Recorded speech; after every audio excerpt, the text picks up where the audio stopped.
Hey trackies, welcome back to another video here on TXT Track Time. Trackies, please remember to like the video and also subscribe to the channel. Now, with that said, Shericka Jackson went to the London Diamond League and competed in the women's 100 meters. Now, this is the last Diamond League leading into, the World Championships. And a top contender was there, for a medal, Marie Jose Talu. Now, Shericka placed behind her in fourth place, running 10.94 seconds. Now, since then, apparently the rest of the world, not Jamaica, is of the view that Shericka Jackson now ranks third, going into the women's 100-meter finals, to win a medal, meaning, Shericka got possibly place, bronze medal.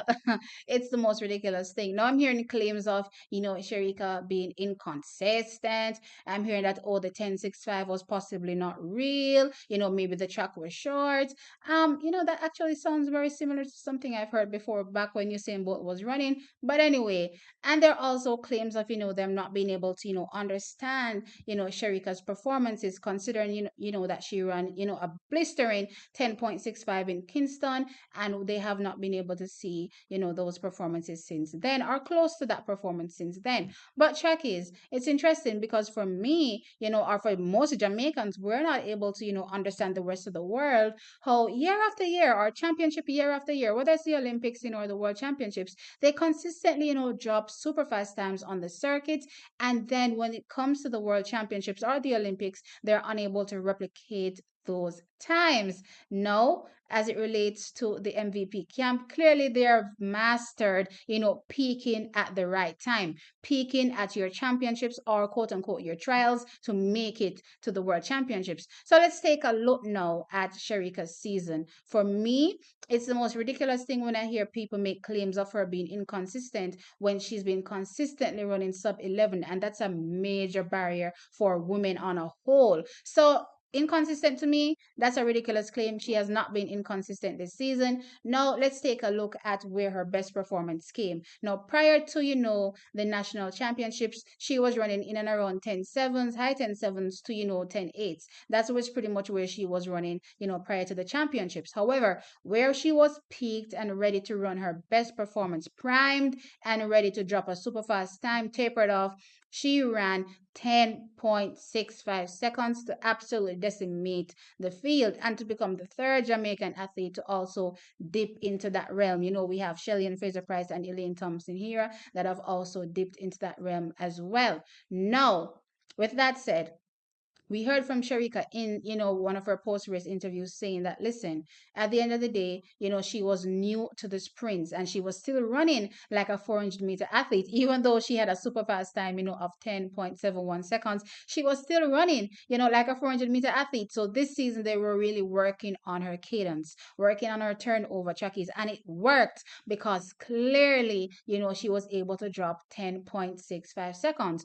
Now, on the back of that performance, the world was expecting Shericka, to go to the circuit and continuously, be dropping 10.6s. But unlike many years, track is the championships, and I'm talking about the world championships, comes a little bit later than the championships in each individual country, to select teams heading off to the world championship. So with that said, Shericka has went back into training, loaded up, and is getting ready to peak or taper off again for the world championships. So with that said, the performances won't be as fast as she did, at the Jamaican championships. But she lost to Shakira Richardson, and of course, most recently, she lost to Marie Jose Talu. So the thought process is, oh, now she's been underestimated. That 10.6, is possibly, a fluke run. But track is, I see them trying to compare those runs that Shericka did on the circuit to, the one she did in Kingston. And to me, that's absolutely ridiculous because,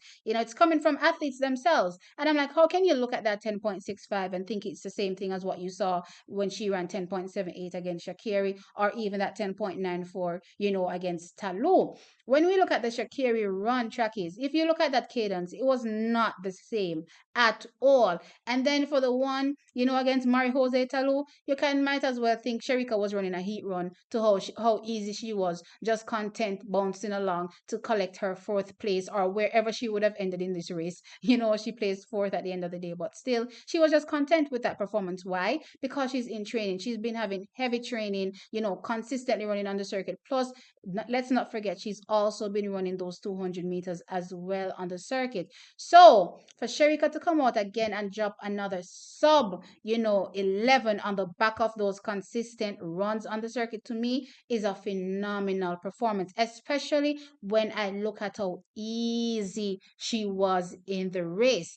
Make no mistake about it. Shericka Jackson is going to come and do something devastating at the World Championships in the women's 100 meters when again she is peaked and primed and ready to deliver that super fast time. As a matter of fact, the only person, in my opinion, that will be able to prevent, Shericka Jackson from possibly, winning that gold medal is the one and only Shelly-Ann Fraser-Pryce, the only other athlete in this field that has also tasted what a real 10-6 feels like.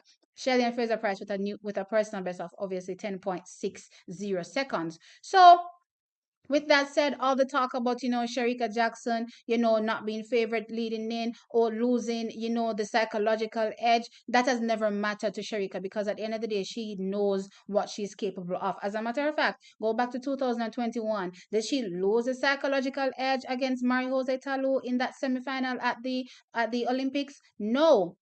As a matter of fact, as a matter of fact, Talu seems to be the one that has lost out, in that run because she was clearly doing too much too soon. Shericka knows how to manage rounds, and clearly, when the World Championships comes around, she'll be managing each round as effectively as possible, and of course, dropping her fastest time. I'm expecting for her this season, right at the championships. No. After the championships track that is where you're going to see Shericka, and I'm talking about the World Championships. That is where you're going to see Shericka consistently dropping super fast times because at that point, the World Championships is done and dusted. And now I'm just holding my peak for the rest of the season as long as I can do that for, right? So that's what we're going to be seeing from Shericka. So just look forward to seeing more, 10-6s after the World Championships. But before the World Championships, no, Onana get it, right? And you haven't gotten a psychological edge over her as well. So just wait for the good times to come. Yes, she's going for gold without a doubt. Anyway, trackies, you all tell me in the comment section below about these claims. Do you think, anything is of merit, with Shericka Jackson losing out to Shakiri and of course now most recently Mari Jose Talu heading into the World Championships? Do you think she is now third ranked heading into the World Championships? Anyway, as I said, sound off in the comment section below and let me know your thoughts. As usual, like the video and subscribe. I'll catch you in the next one. Bye.